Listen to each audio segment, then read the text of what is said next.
2017년도 추가 경정 예산안은 가결되었음을 선포합니다. 추가 경정 예산안이 극적으로 통과됐지만 정부의 증세 논의가 본격화되면서 야당은 일제히 비판하고 나섰습니다. 정부는 당장 다음 달 초 발표할 세법 개정안에 반영한다는 방침입니다. 예, 지난 토요일 추경이요 45일 만에 국회 본회의를 힘겹게 통과를 했습니다. 근데 이제 통과 과정에서도 여당 의원이 26명이나 불참하는 바람에 정족수를 못 채우는, 그래서 기다려야 되는 참 웃지 못할 해프닝도 있었죠. 어쨌든 힘겹게 추경이 통과되자마자 다음 타자, 다음 이슈가 떠올랐습니다. 바로 증세, 부자 증세입니다. 여당은 대기업하고 고소득자에게 증세를 하겠다는 입장인데 자유한국당은 이게 뭐 세금 폭탄 공화국이냐 강력하게 반대하고 나섰습니다. 이렇게 되면은 추경 때 그랬듯이 또 국민의당하고 바른정당 입장이 중요해지죠. 그래서 초대했습니다. 바른정당 이해운 대표 만나보지요.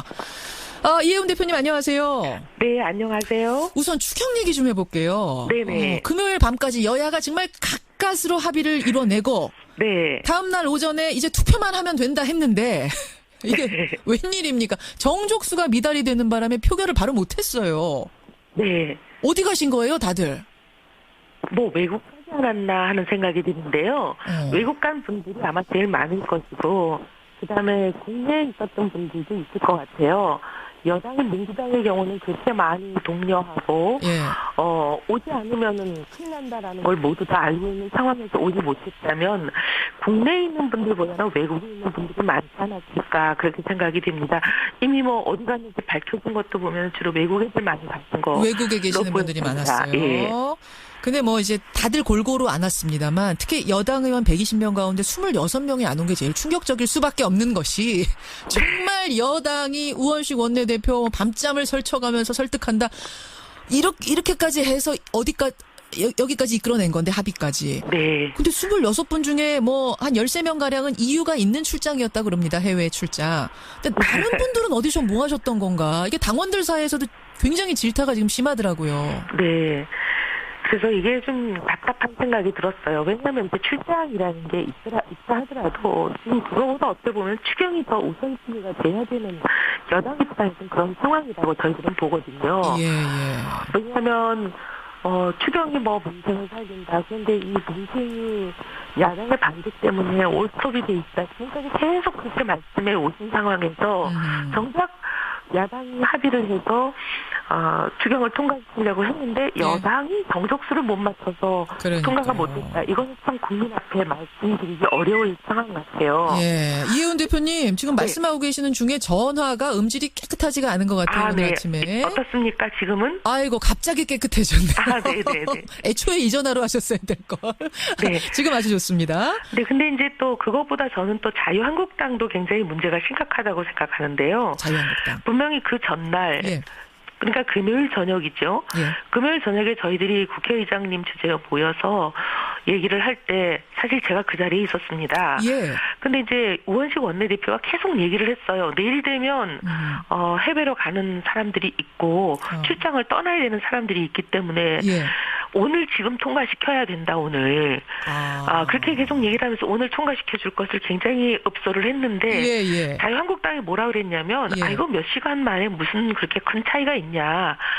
우리 의원들이 그래도 뭐 아침에 하는 게 좋으니까, 왜냐하면 새벽에 하는 것보다 아침에 하는 게 좋으니까 해달라.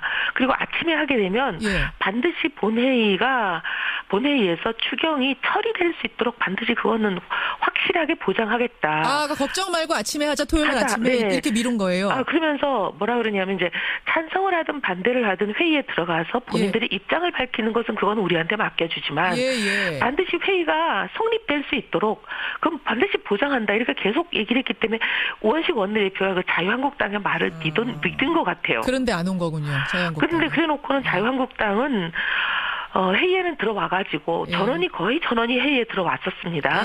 회의에 들어와 놓고 막상 이것을 표결하려고 그러니까 다 나가버려서 의결 정족수가 안 되게 만들어버렸죠. 골탕 먹인 거예요? 뭡니까 결과적으로? 그렇죠. 합의를 깨고 어떻게 보면은 아주 속된 말로 친일을 배신한 거죠. 배신한 거 아니냐. 알겠습니다. 그 사정이 그렇게 된 거군요. 네. 그날의 그 웃지 못할 해프닝 하여튼 많은 분들이 주말 내내 이야기를 했습니다. 그 저는 뒤 이야기를 좀 자유한국당의 들었고. 일차적인 책임. 네. 그다음에 어떻게 보면 그 자유한국당이 항상 보면은 합의를 어기고 신뢰를 배신하고 늘 보면 말을 지키지 않는 당인데 그 당을 너무 순진하게 믿었던 것도 조금 어떻게 보면 미숙했다고 보고요. 알겠습니다. 근데 어쨌든 미숙했다 하더라도 본인들 그 해외 나간 의원들을 제대로 네. 못 챙긴 민주당도 조금 미숙했다 그렇게 보죠. 바른정당 이해운 대표 만나고 있습니다.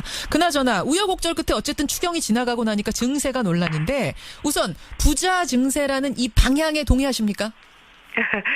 그렇게 말씀드리기는 굉장히 칼로 두부 자르듯이 말씀드리기는 어렵고요.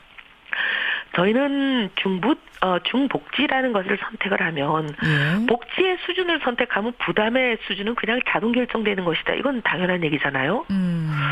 아니 복지를 많이 하겠다고 하면서 부담이 적은 그런 것은 일단 현실적으로 불가능합니다. 어허. 그래서 고부담 고복지 저부담 이런 거 불가능하고요. 예. 고복지를 하려면 고부담이라 해야 되는 거고 예. 중복지를 하려면 중부담이라 해야 되는 건 이거는 그냥 필연적으로 따라오는 겁니다. 예. 그래서 복지의 수준을 국민들께 양해를 얻고 나면 결정이 되면 그건 부담 수준은 그냥 자동 결정이 되는 거예요. 왜냐 그 돈을 어디서 만들 거냐 하는 것은 방법이 없으니까요.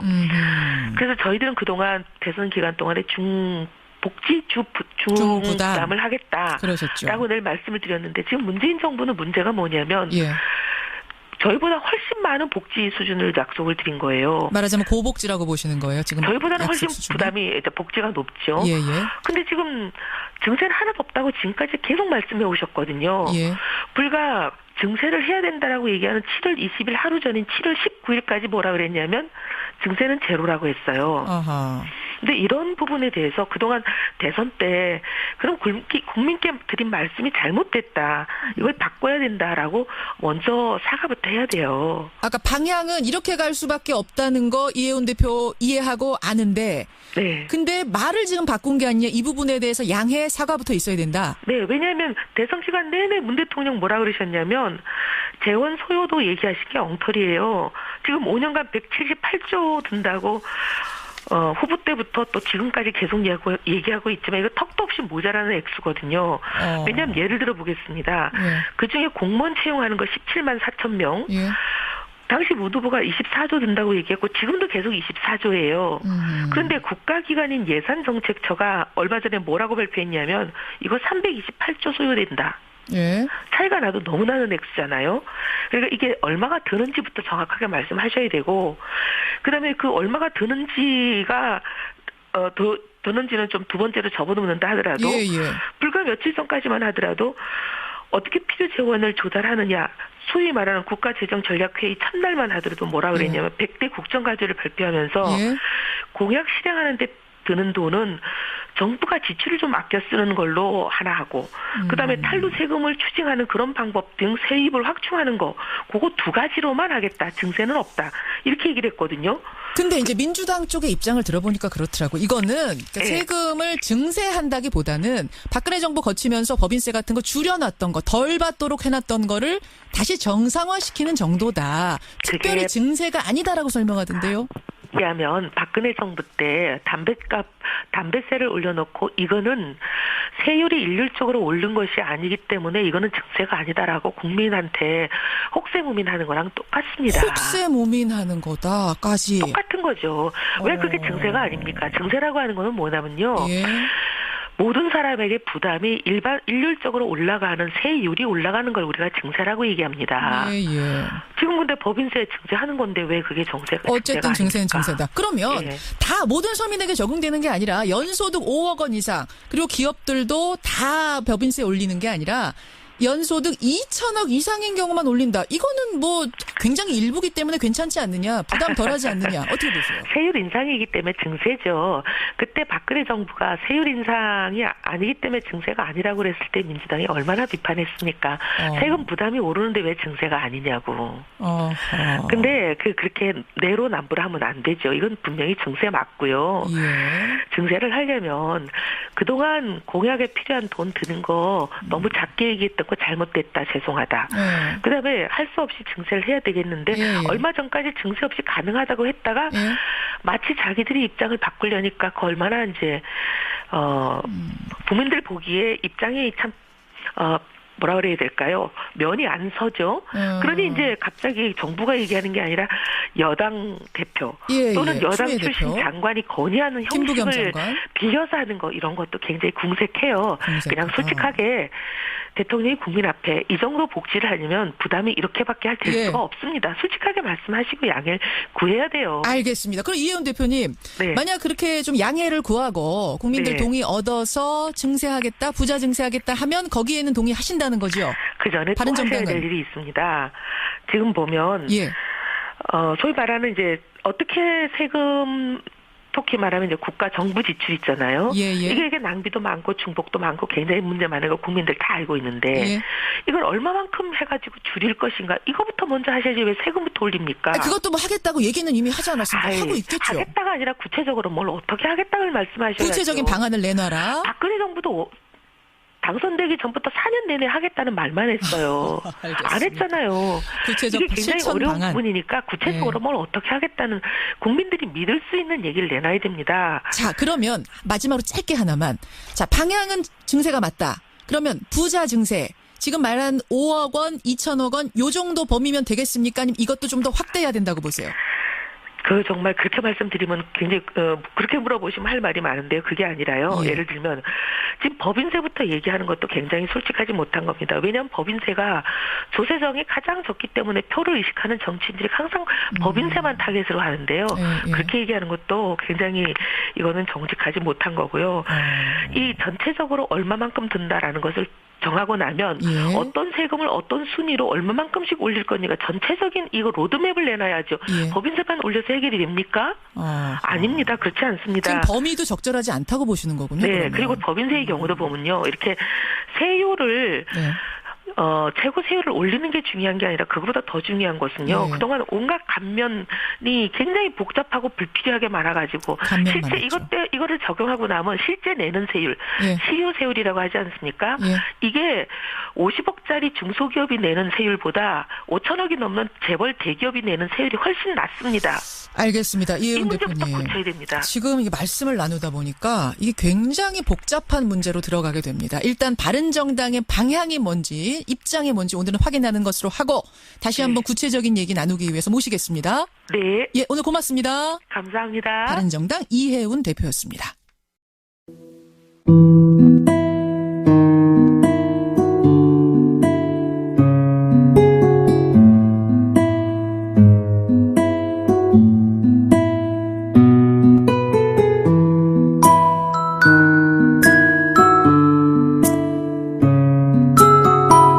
이제 투표만 하면 된다 했는데 이게 웬일입니까? 정족수가 미달이 되는 바람에 표결을 바로 못했어요.